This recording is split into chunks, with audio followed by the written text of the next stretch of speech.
morning, everybody. How are you? It's time for Lisa's Changing Perceptions with Lisa Efflandt, brought to you through the support and generosity of the Bremer Team's Keller Williams Success Realty. BremerTeam.com, 847-456-6334. Lisa, good morning. Good morning, Pete. How are you? I am fantastic. How you been? I am good. I'm tired. I apologize for everybody that we missed last week. Just things came up, so. Well, it was mostly my fault, let's be honest. Well, but it's not really your fault. You were doing something you had to do. Yeah, and true. It was hot, so hey, that's not the hot. I'm not a big fan of the hot weather, so. Okay. Well, I mean, we're air conditioned in here, but at least you didn't. Did you go to the flea market, by the way? No, I'm going today. Oh, you're going today? Oh, okay. No, I have put off the flea market all summer, and today I'm going to get my tie-dye t-shirt and hoodie. Oh, that's right. You told me that earlier. So I am going to the flea market, but last week was too stinking hot when it was already like 87 degrees by 9 o'clock in the morning. It's like, no, I'm not going to walk around in the dirt. It's not happening. I'm not going to be a sweaty pig and have dirt stuck to me, and no. Yeah, it was last week. Sunday was a bit much. I'm not that much of a princess, but I don't like dirt. Like, meaning like, you're sweaty and dust is on you and that feel, I just, no. And I don't like to be all sweaty either, so I did not go, but I'm going today. Actually, I'm going right after this, and I don't even have time to go home and change, which is funny, so I hope nobody thinks I'm like a hooker or something. They're all dressed up at the flea market, but we'll see. Well, this isn't really what you wear to the flea market. How does that enter your head? You look nice. You look like, Thank you, but I'm not really flea market. But I'm not really flea market material in the moment. So what is flea market material? I don't know. I think of jeans and a t-shirt and comfort. Okay, well, or a hoodie in the fall. I get that because I rarely go out in public without a collar on a shirt.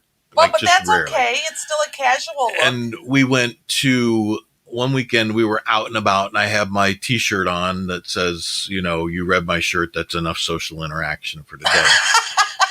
And my wife wanted to go into Steinhoffels, and I said, I literally said, "I'm not dressed for Steinhoffels," as if they have a dress code. There's just certain things that I don't know. It's not that I can't go. I'm going dressed like this, but. There's just certain things that, I don't know, you go and the atmosphere is away and you feel comfortable when you dress accordingly. Yeah. I mean, I'm kind of busting the buttons at this shirt here. I like it, but it still sort of fits, but it's hitting its limit. But I'm also eating more vegetables these days. I'm so proud of you. Yeah. I'm so proud of you. Had a whole vegetable tray over the last week. You can hear the enthusiasm in my voice. Are you a chickpea fan? A what? Chickpeas. Oh, chickpea. Yeah, I mean, I'm all right with the hummus, but. Oh, see, and I love chickpeas, and I just found you have an air fryer. I do. I just found a thing where you take chickpeas and you put them in the air fryer and you put seasonings on them. Yeah. And then they make them crunchy, so it's like it's a replacement for chips and things, so that you get something crunchy. But I love chickpeas. I ate so many chickpeas in 24 hours that I was actually sick. Like, it really made my stomach upset. They were laughing at me at my house. Wow. Because I love chickpeas. You love the chickpeas. I do. Okay. And they're so good That's for you, all right. but I actually really love them. Well, if not you, who? Which is actually the title of your show today. Way to go, Pete. Nice slide in there. It's a segue. Ooh. So, all right, let's get to business. I'm Lisa with Lisa's Changing Perceptions. I'm a self-empowerment coach, hypnotherapist, NLP practitioner. I call my... Oh, we have a new mic today, and Yes. Pete's trying to make me crazy. So I'll just show. It's clipped to my shirt rather than the thing in my face. And he asked if I would be the guinea pig. And then just before the show starts, when it's way too late to change this idea of me being the guinea pig, he says, "Don't move." Slide your hand out from under the cord. Oh. There we go. He says, "Don't move. You can't move much." Now, anybody who watches the show on a camera knows I am very hand movie, theatrical. Yes, what I've done to you isn't necessarily fair, is it? It isn't, because I'm the guinea pig. So now you're going to tell everybody this thing sucks when it's not. It's just that I am the worst person probably for this. because it was like a minute before the show's going to start. And Pete goes, by the way, don't move much. Yeah, that's true. Well, it's brand new. In fact, it just arrived. It came from Amazon yesterday, and this is its very, very, very first use. I tested it, said, "Aha, it works."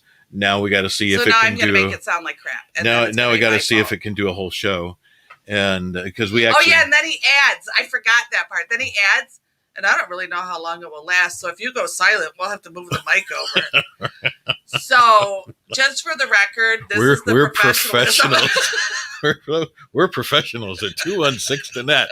If you'd like your show professionally produced with new equipment that we don't really know how it works or how long it lasts, shoot us a note. That's really how Sunday morning starts here at 216 the net. So just saying. It's actually one of my favorite mornings here. So if you guys can hear me moving, I apologize. But let's blame it on Pete because he gave me 1 minute of notice. Yeah. And then if I just start mouth moving and nothing's coming out, let's know that the battery died. Yeah. And Pete will have to come on camera and give me a mic. So that's how it's going to go.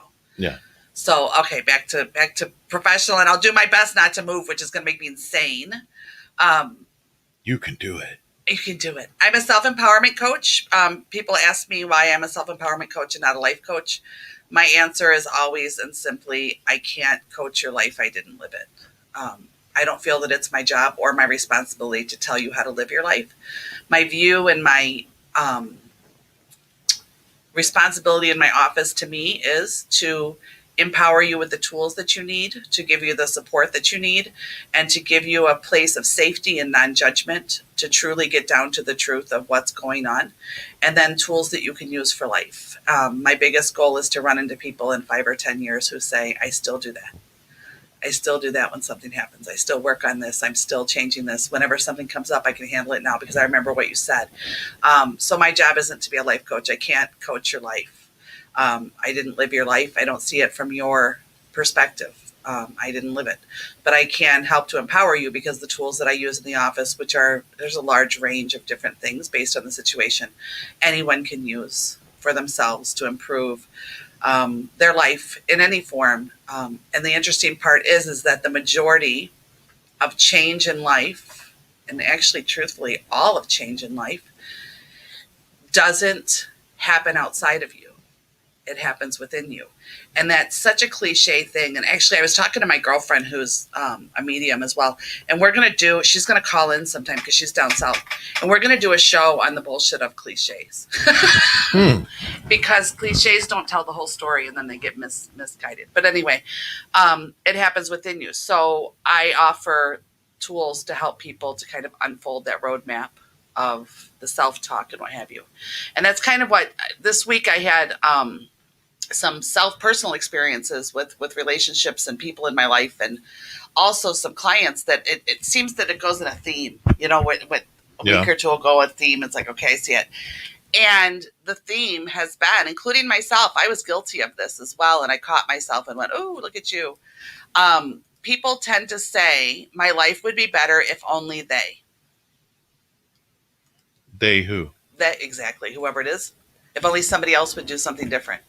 If only they would change. If only they would do this. If only they would do that. And also, along with that, oftentimes I hear, but this happened to me.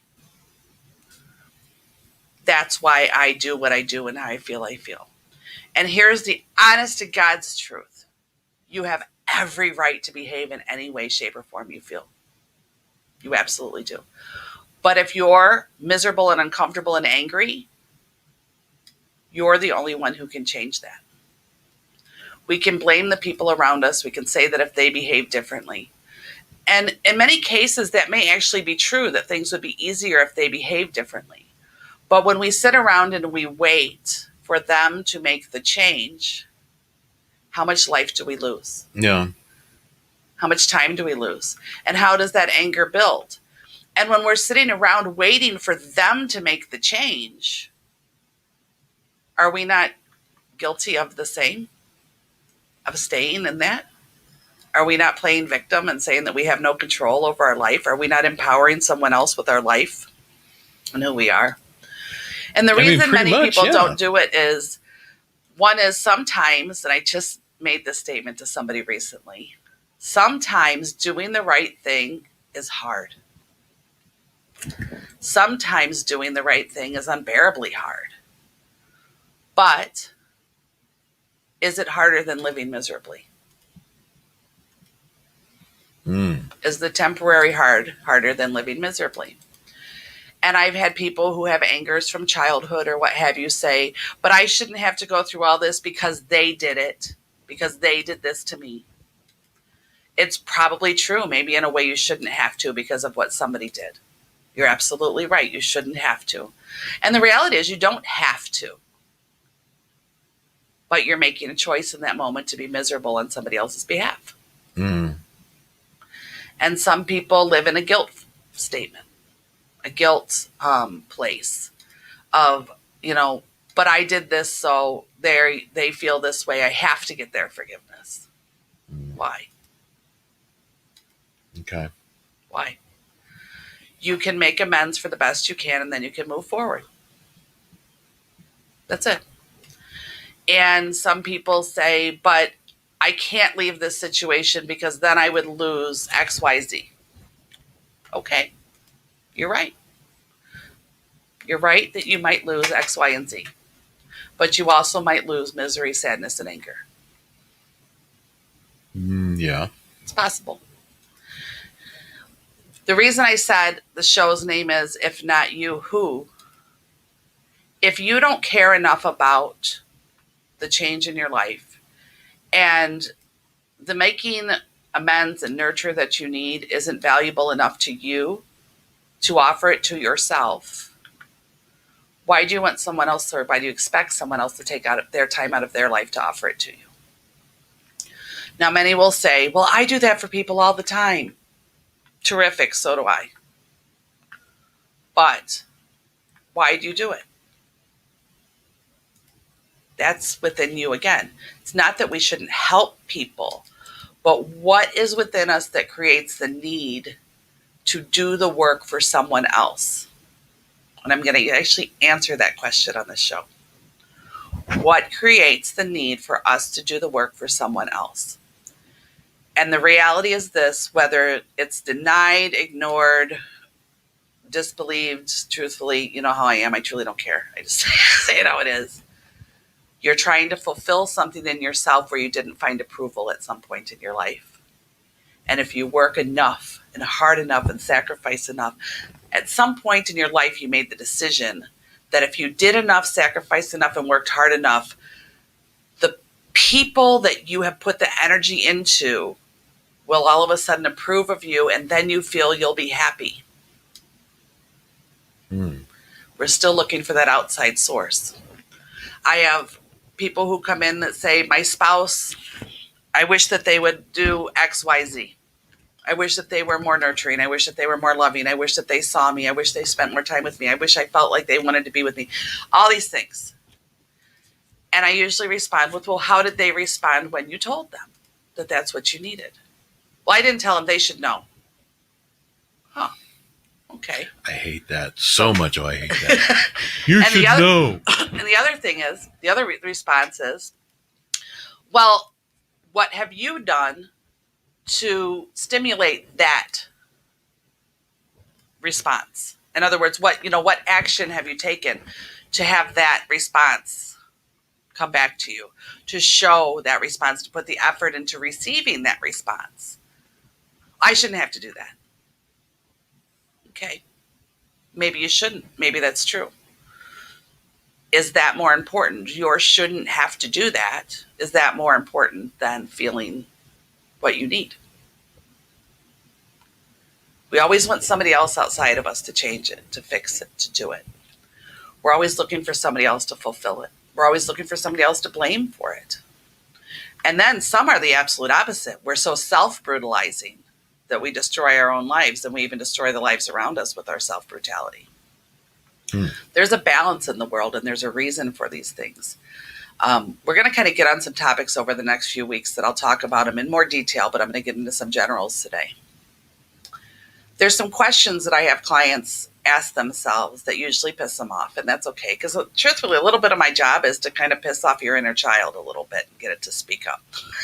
And people laugh about that and say, why is that ridiculous? No, it's really not, because if you think about it, when you have a child or a toddler who's not telling the truth, and you needle them and tell them and push them, what do they finally do? Fine. And then they scream the truth out at you, right? Because they're annoyed. We have an inner child within us. And I don't mean the whole love and lighty type of inner child where now they use it. Actually, I've heard some different aspects of it where they use it as an excuse for poor behavior. I even had somebody who did something that was really negative, and then they said, well, it was my inner child speaking out. I couldn't help it. Oh, yeah, no. If you know what it is, then I'm going to say that's BS. I'm going to call BS on that, right? Yeah. Yeah. By the way, I believe this is Gary in Singapore saying good evening from Singapore. Hi, Gary. But it says Facebook user. But Gary is like our number one fan in Singapore. So, hi, hey. Gary. So inner child work, we're going to start with that first, because it's something I actually do pretty commonly in the office. And for the record, I am not a therapist, and I don't tell anyone what to do. I offer exactly what I said, a very safe place of non-judgment to allow yourself to tell yourself the truth. That's really kind of what it is. And the different tools that we use to do that allows that mind map to open up and to see it. Because the truth is our unconscious mind remembers every second of every life or lifetime, depending on what your belief is. I have mine. We just don't consciously recall all that. We couldn't. And like we talked about on the show before, there are people who actually can recall every second of their life. No, thank you. Like, I would not want that. Yeah, no, I would not either. There are certain things that are probably blocked for a certain reason. Exactly. So to remember every single second, no, thank you. There's a reason that we distort and filter, but there are some people that, for whatever reason, don't have that. So they literally absorb absolutely everything, and they can tell you at what time such and such happened 25 years ago and literally recall it down to everything. No, I can't do that. Mary Lou, is it Mary Lou Henning? Mary Lou Henning, Mary Lou Retton? Yes, Retton. Retton. She's the one who can do it, right? Okay. She's one of those people. And I always thought, oh my gosh, that's so awful. I can't even imagine being able to do that. But anyway, part of the reason the tools work is that from birth to 9, and we've talked about this before, but for those who haven't heard it, from birth to 9, and they're even proving now sometimes in the womb, when a mother experiences a trauma when she's pregnant, the baby will take on those fears and those emotions and those trauma responses. They'll take them on in life because they're absorbing them while in the womb. I do what's called timeline therapy as well. And there have been more than one time when I say, okay, let's go, let's relax. At what time did this happen, before or after birth? And they'll say before. Okay, this lifetime or before you were, or when you, in the womb or before you were born. And oftentimes they'll say in the womb, and then they'll even be able to come up with exactly what month of the pregnancy something happened. And then when they go to do a little research about what happened to their mother during or in their household during that time, there's a trauma. There's something major that happened. So anyway, so going with that, and then from till about 8 or 9, you're basically a human sponge. You're absorbing everything around you. You're absorbing what's right, what's wrong, how you feel. You're learning relationship dynamics. You're learning coping skills. You're learning absolutely everything. You're just this big sponge taking in all this information, and it's going into your unconscious mind. And what your unconscious mind's job is to keep you alive and to keep you happy. That's your unconscious mind's job.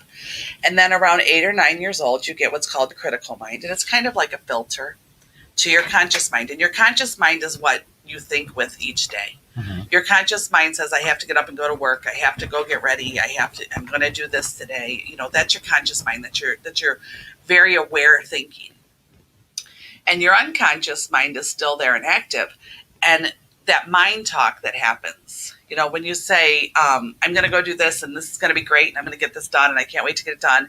And then all of a sudden the little voice comes in that says, why bother? Why are you going to do that? Oh, so-and-so is going to be there. It's going to be miserable because they're there. You know what I mean? And all these things start coming up.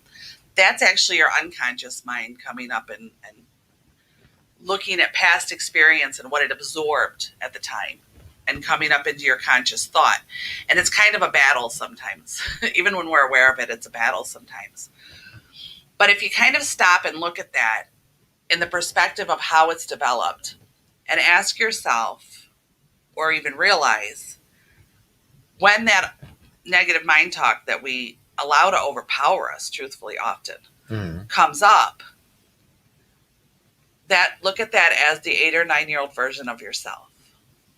So when you were 8 or 9 years old, how did you see yourself? How would you have seen relationships? How would you have seen the people around you? What was your example of relationships? What was your example of coping skills? If you put it in that perspective and really step back and look at the truth of what that would have been, you'll realize what that mind talk sounds like. And you're actually arguing with the 8 or 9-year-old version of yourself. So in saying that, that is where the majority of our mind talk and our struggles come from. And that's where the hypnosis can help. You're always conscious in hypnosis. It's just it's kind of like a meditation on crack. You're just very, very relaxed. But it allows that to unfold, and any fears that we have of anything in there kind of unfold. We don't relive traumas. Like I said, I'm not a therapist. I'm just offering you a safe space to open these things up and to see where that's coming from and to see the reality of it. And in doing that, oftentimes we can change some of the negative mindsets to positives and some of the positives to negatives. And people have asked me more than once, why would I want to change a positive to a negative? Well, it depends on what your positive is. And the example I always use is addiction. Because the addiction, at some point, that was taught or shown or absorbed as a positive coping skill. So when life got very, very difficult and you experienced the relief of it, a positive decision was made about it and locked in. So yes, sometimes we would want to change that positive to a negative with the realization. Now, I don't plug you into a computer and change anything, but it's all through the realization. And it's your adult, conscious person who has actual life experience going back and letting the little child inside of you know, I see why you saw it that way. I see how you absorb that. I can let you know now that that's not true. We don't need to believe that anymore. And depending on how significant the trauma is, sometimes it takes a few sessions or a few relaxation techniques to visualize and see it differently to change that mindset. But that's how the rewiring takes place. And it starts to kind of mold. Now, the big kicker for this is that unconscious mind, that child within you, that's the inner child in my eyes. Okay. That's the inner child. That unconscious inner child in you that's still screaming, no, this is how we do it. Even though we have 40, 50, 60, whatever years, of experience after that, is 88% of the thought process. Wow. 88% of our actions, 88% of our choices. And what I've discovered over the last couple of weeks is the different ways that I've seen people, including myself, disregard or not want to look at that part of it because it might be difficult. And people say, why would it be hard? Well, because sometimes, I'm 53 years old. Sometimes going back and looking at something like that and realizing that your whole life you've believed something that in essence isn't true is a big kick in the ass. It's a hard pill to swallow. Especially when it comes to things like parenting, whether it be your parents or your parenting skills to yourself. Yeah. Love, relationships, friendships that maybe deteriorated and you see where you kind of played a role in that.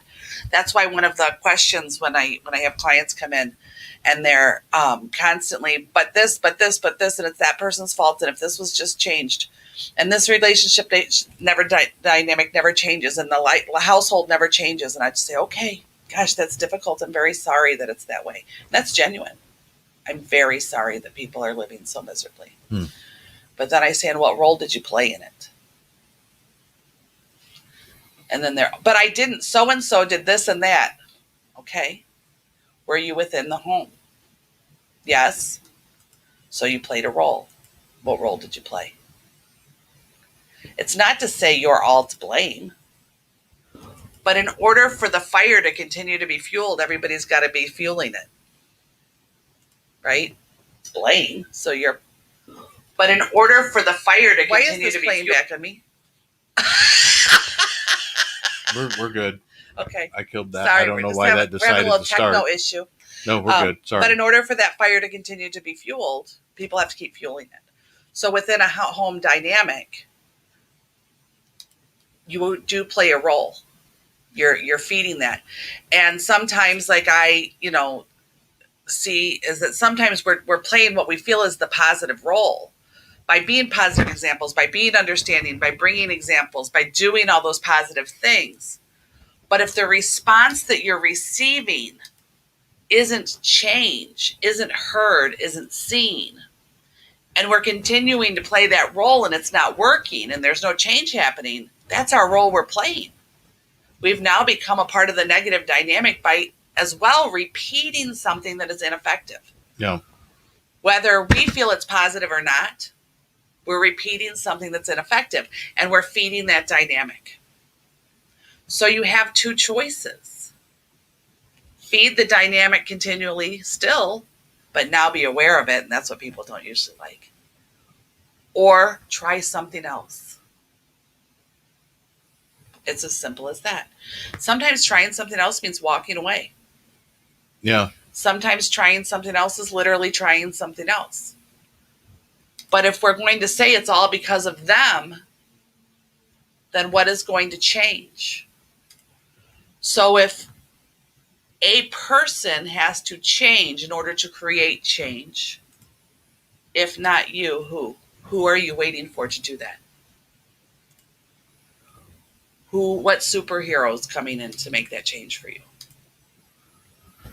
Maybe it's not fair. Maybe you're exhausted. I get it. Yeah. Been there. If not you, who? If nothing else is changing, who? And at that point, when those realities take place, you are no longer the victim. You're a player in it. Yeah. You're a player in it. And those are the types of things. But what I try to help people see is that oftentimes that craving, when we repeat those processes, we're looking to fill a void. We're looking for some kind of approval. We're looking for something that finally makes a discomfort go away.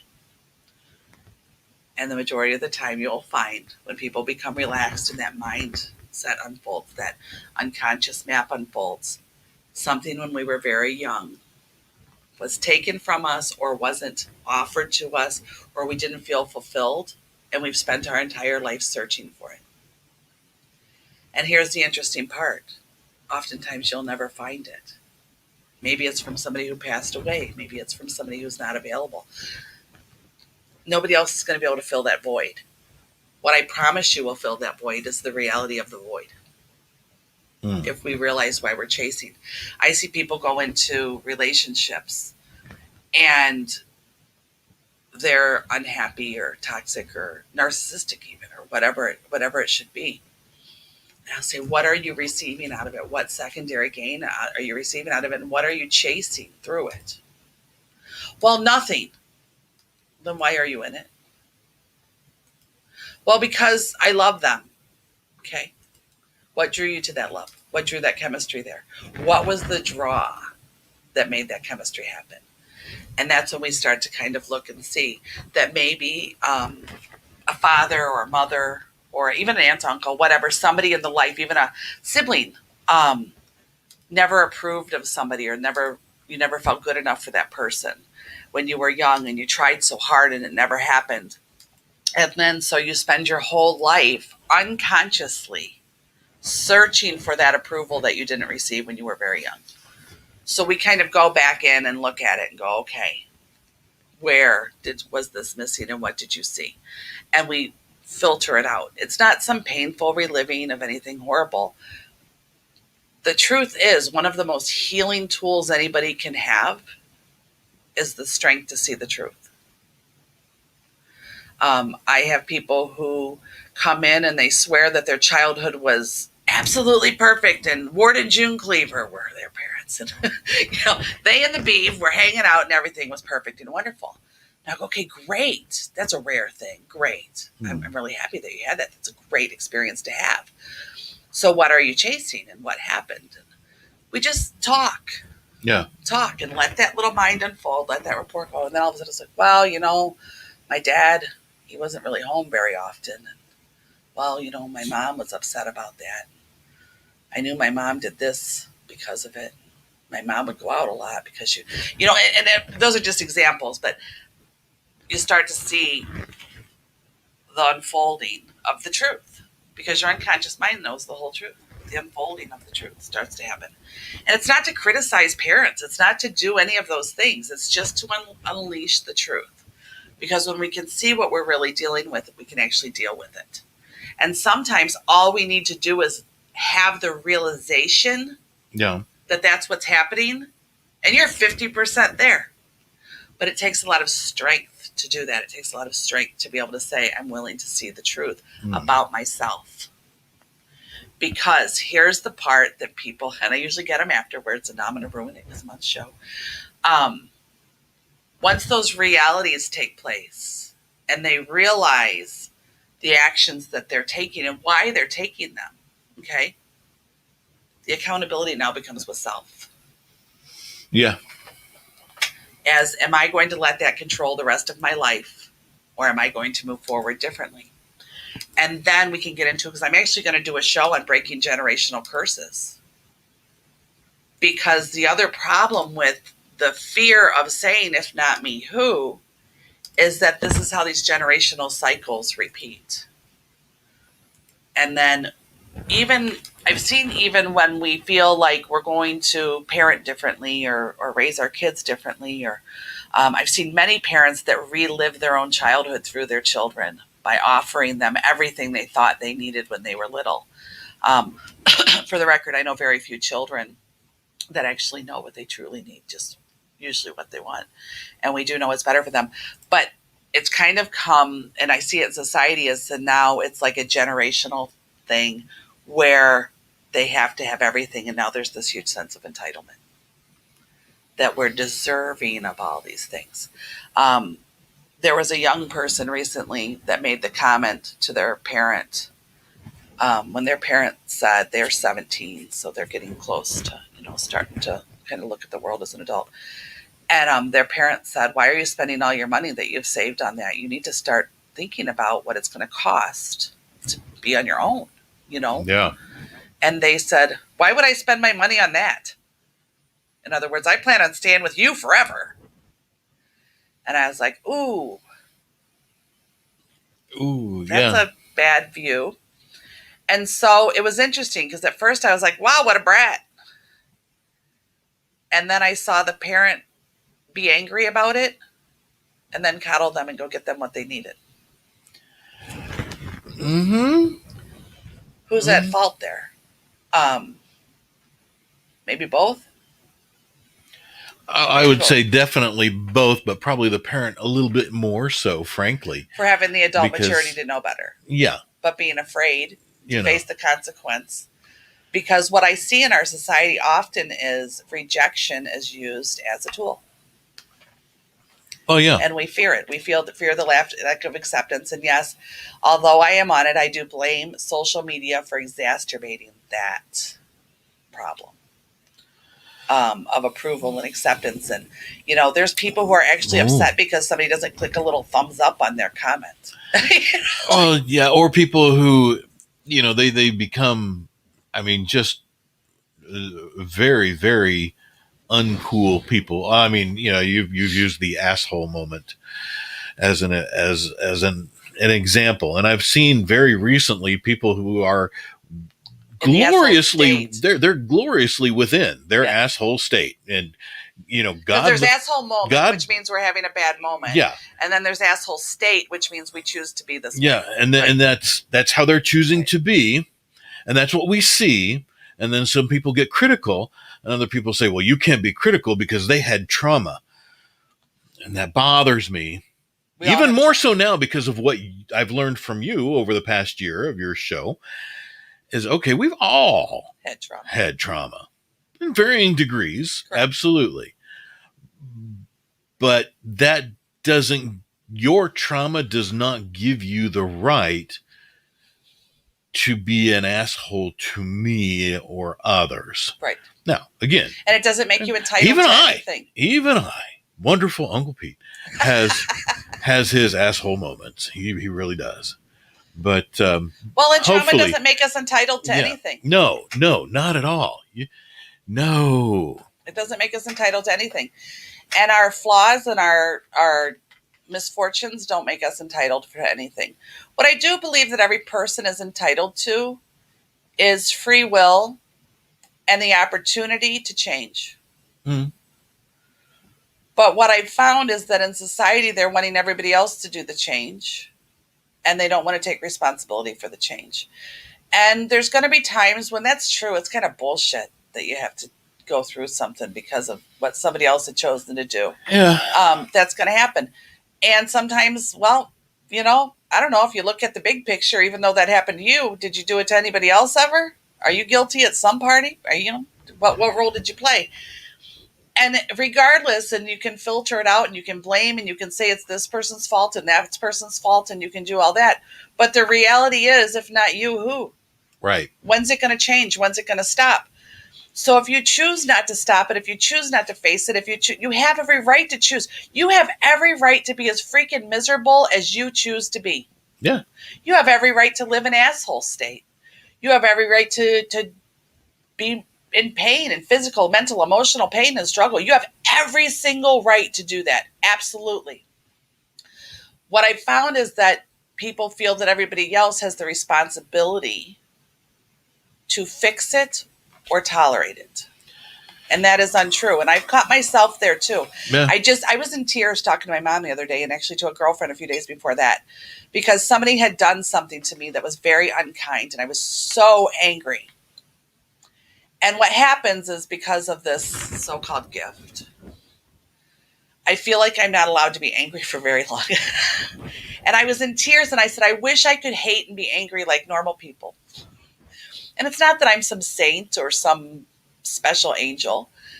It's that because I've learned what I've learned about the unconscious mind and the understanding of why people are the way they are, and because I have this gift and the connection to spirit who will show me in visions why somebody is the way they are, and because I'm an empath, I have a very soft, open heart, I start to gain understanding and compassion fairly quickly, and it pisses me off. No, I don't blame you a bit. I mean, even along the lines of self-realization, and when you understand when you are able, and there I'll use myself an example, knowing now that I have the ability to objectively separate myself from my experience and look at, okay, Pete, how do you want to react to this? Sometimes I want to be angry, but I get when you feel like you say, I really shouldn't be because I understand what's going on here. Just because I understand what's going on here, sometimes I feel like, well, then you really shouldn't be angry, but I'm freaking mad. And and in a moment, I actually have found myself saying, you know what? No, I want to be mad right now. Mad. Like trying to bring up the mad. Pull it up. And you're going, and then you're going, that ain't working. Whatever. Right. And it's a hard state to hold on to. It is. When you have those things. And for the record, I do not want to be a hateful person, nor do I want to live in an asshole state. But it's a reality that came recently when I thought, God, I just want to be mad for how crappy they were. I just want to be mad for their stupid choices. I want to be mad for how they hurt me. I want to be mad for all these things. And I can be. I got a hot temper. I'm a German girl. I got hot temper. And it lasts about this long, and then I'm like, okay, Lisa, well, how are you? I do my own tools on myself. All right, Lisa, and how is this reaction any better than what they did? And you're screaming and you're cussing and you're having a little tissy, which is really, in truth, the little girl in me. I had a very controlling father, and in truth, there were levels of abuse, and I never was able to quite please him or be quite good enough. Reality. And I'm very aware of that now, and I've done my own tools and I've coped with it. But still, when certain things get triggered, certain rejection triggers get to hit, one of my big triggers I'm still working on, it hasn't been an easy process, is that I was always kind of told I was stupid. And so when somebody implies that I'm too stupid to do something, my little inner girl goes, whoa, back down. Yeah. And I snap. I have a really bad temper, but I have a super long fuse. It takes a lot to get me to blow. But when I do, the whole world knows it. Like I can relate to that. Yeah. Excuse me. And then it's very short-lived. And then I start with my own work and going, Lisa, what is your behavior? Is your response or your reaction to that a response or a reaction? Because we've talked about that before. There's a difference between a response and a reaction. A reaction is emotional. A response is thought out and decided upon. There's two different things there. And my little thing is, okay, Pete, how are your thoughts, emotions, and actions serving you? So kind of the same thing. Is this? And then I realized that as wrong as they were, or as much as they hurt me, the truth is, this temper tantrum that I'm having and the rage that I had, if I blew my top, caused me to feel shame and guilt about who I was. Fixed absolutely nothing. And I couldn't even stay pissed off. Yeah. And it got me nowhere. So then I pull myself back, take accountability, whether it be to myself or to the person, if that's a deserved situation, take accountability for it, and then try to do better with the future of it. But those are true things that the tools help to do. Does it mean I'm always perfect? No. And for the record, when you try to explain to somebody how you feel about something or how something is triggering you, or how you feel you've offered more than you're receiving, and their response is you think you're perfect, that's a narcissistic response. Oh, yeah. That's to deflect from you. And I get that a lot with clients, too, that say, well, they always just think that I'm being perfect when I say, I feel like this is how we should do something. That's a narcissistic deflection. The truth is that the person you're saying that to believes you. Right. And they have to get you off of that topic so that you don't bring it up and they don't have to face their own bullshit. Right. Yeah. Reality. Narcissistic response. Another thing is I have so many, mostly women, but I do have men, but mostly women that come in and say, oh my God, I hate it when I cry. Why? That's an emotion. That's your body's energy saying something's really needs to come out here. Something really needs to happen. Now, if you're walking around crying all day long, we need to figure out what's going on. But I'm more situational, and that's one thing is when I get super, super mad, I cry. And that pisses me off too. Because then people look at it and like, oh, look, I made her cry. Oh, no, I'm trying not to take your jugular out. This is how I'm getting rid of the energy so I don't take your jugular out. I'm trying to keep that inner child, at bay. But tears are an expression of overflow. And I've said it on the air before, and so for those who haven't heard it and or maybe didn't do it, Google, when they did research and put tears under a microscope, crystallized. Depending on what the tears were from, they crystallized different. Whether it be from cutting onions, whether it be from grief, whether it be from physical pain, whether it be from sadness, whether it be from emotional pain, whether it be from trauma, whether it be from injury, whatever it was, they crystallized that when people cried for different types of reasons, they crystallized the tears under a microscope and they formed differently. There's a different energy about them. You can find it right on Google. So I didn't make it up. It's not some, spiritual woo-woo thing. I mean, it's scientific proof. Everybody said, read the science. Well, go look at the science. Go look at it. Your tears are your energy. And so when somebody says, oh, great, now you're going to be a baby and cry. Again, deflection. That's somebody realizing that they caused you hurt and harm, knowing that they did, and trying to make you dislodge from that situation because you're mirroring back their own flaw. You're mirroring back their own guilt. You're mirroring back their own behavior. Yeah. And they're seeing within you what their behavior is causing, and they don't want to.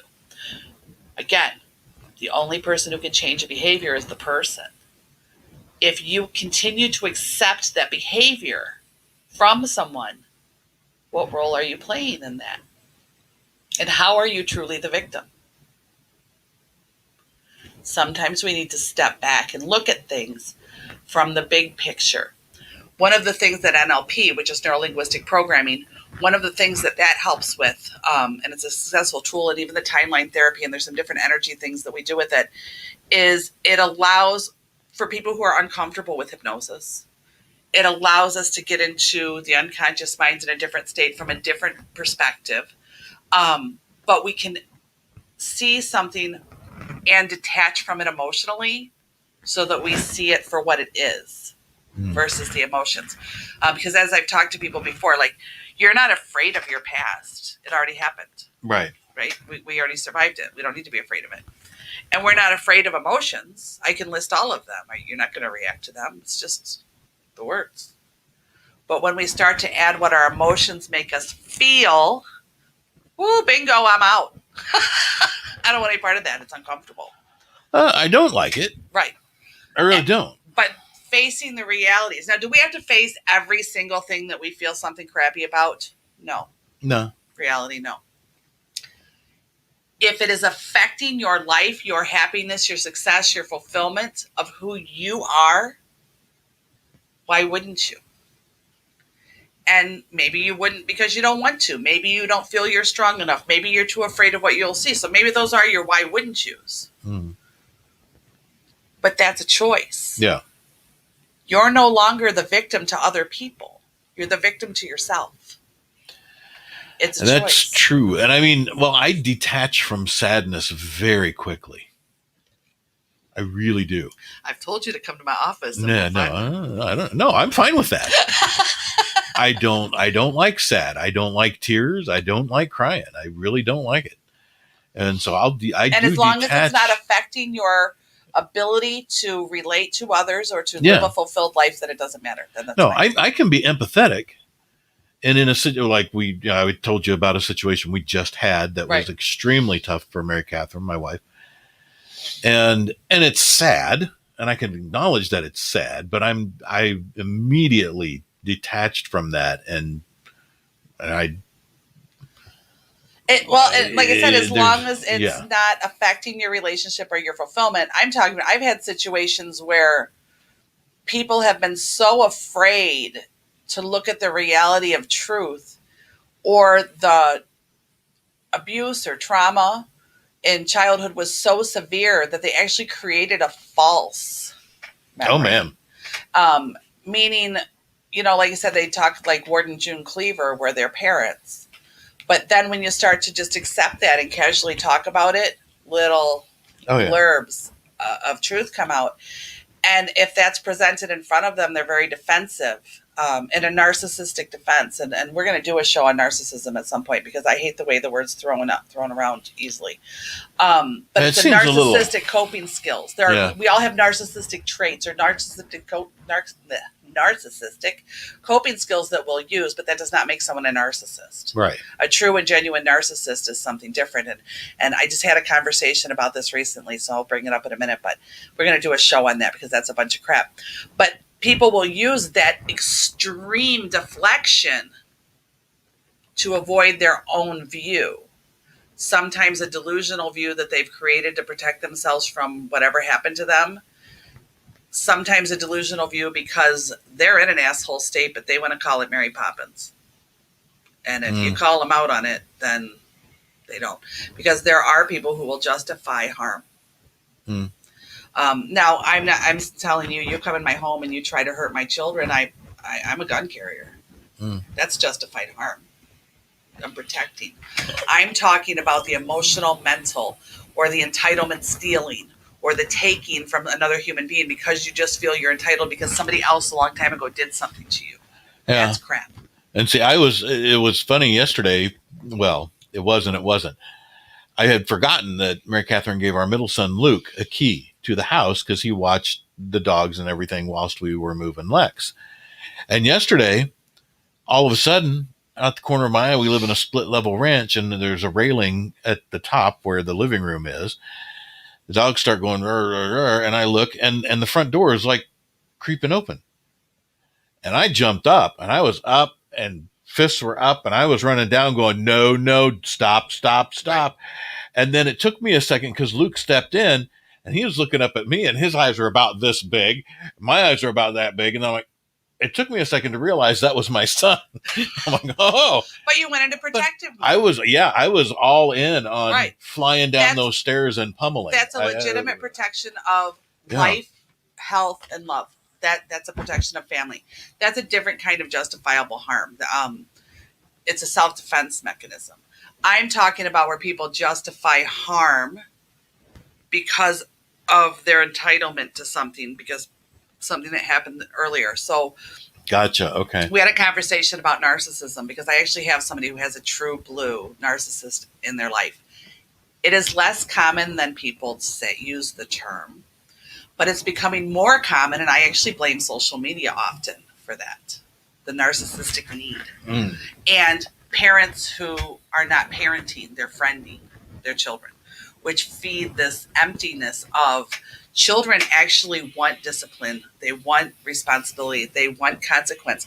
Because when they see you putting the effort into them to do those things, they see that they're worthy and valuable. When we are their buddy and their friend and we say, oh, whatever, do whatever you want, and we don't put that energy and effort forth, they don't feel value.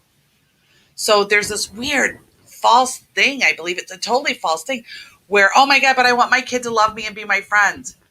Well, okay. But you know what? In that, you're not raising responsible adults because the rest of the world isn't going to think your kid's a saint. No. The rest of the world isn't going to behave their behavior.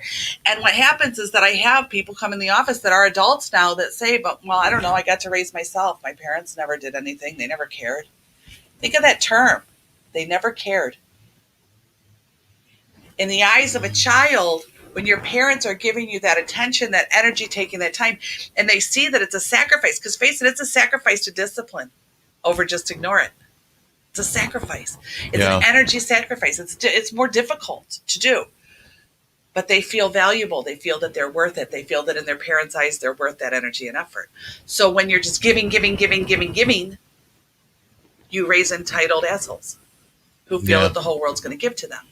So we were talking about this because there is a person who's dealing with. Oh no! You hit a chord in my life and my childhood. Damn it! But okay. We were talking about somebody who's dealing with a true blue narcissist. I mean, a true blue sociopathic level narcissist. And they've started to do their own research and watching psychology videos, just all the things that you would do when you're trying to do these things. And they say there's no cure. And I said, well, see, I struggle with that because I work with the mind and I know that it's possible to rewire the mind. And I say, I believe anybody, as long as you're breathing, there's a chance to change. Absolutely. And I said, but I figured out why the narcissist can't. Because in order to create change and in order to change, you have to discover and be open and accountable to your flaws that need the change. Yeah. What is a narcissist? In their own eyes. Perfect. Perfection, and nobody else is at their level. That's why the narcissist is a psychological thing that they're not finding a cure for. Because in order to actually change, we have to take accountability for what needs changed. Right. You can't change what you don't recognize. And there's a huge difference between liking who you are and loving yourself and being a narcissist. Absolutely. Absolutely. Yeah. And we had that conversation too, because, I've talked about it on the air. I spent many weeks in the woods recently. You're not supposed to tell them what goes on in the woods. Really? You're Gen Xer. We don't talk about what went on in the woods. Bringing up all kinds of my own ick, so to speak. And the realities that came up, and I had to use my own tools. Okay, Lisa, what role did you play in that? What did you do? And the hardest part, what's interesting is what I found, at least for me, is that the hardest part wasn't bringing up the ick and taking accountability. It was this. And what is it that you truly desire and deserve? That brought up a whole new level of ick that you don't even recognize. Because when you have felt unworthy, or you have felt a low self-esteem, or you have felt yourself in a certain way, or needing a certain thing, because I was always a people pleaser.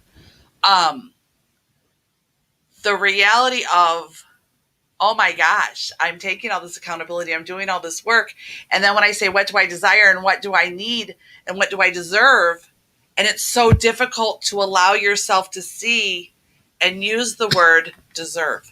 Yeah. And so it's taken me even longer to keep kind of evaluating that and watching what's going on in my life and watching the dynamics and realize. And finally I got to the point where I was able to say, why don't you? Why don't you deserve it? And look back and go, but you have taken accountability, but you have apologized, but you have changed, but you did make efforts, but you have survived that, but you still love people, but you still have compassion. You know, I'm not the victim. People have had worse lives than mine, but people have had better ones too. And, you know, I have lost a husband and a child and a rape victim and a difficult childhood, and had a daughter with struggles. I had doctors misdiagnose my family that I've had to fight for. I mean, there's been things that have happened. And I've made it through them, and not always perfectly, sometimes stumbling, falling on my face, and then having to get back up and go, okay, what's the different direction to go? But yeah. I've made it through them, and I don't hate the world, and I don't feel that the world owes me something. And I am willing to work for it, and I do work hard towards it, and I try to do the right thing to the best of my ability in the moment, even when it's really hard, or even when I will lose because of it. Yeah. Well, that kind of makes me begin to realize, why don't you deserve good? Why don't you deserve what you're looking for? And the reason I even bring it up is because I know that that's not a foreign thing to most people. That's going to trigger different people for different reasons. The reality is that we can take our accountability and we can do all those things. But when we stop there, when we stop with taking accountability for our flaws and starting to change our flaws, we still find that we are still unfulfilled. Yeah.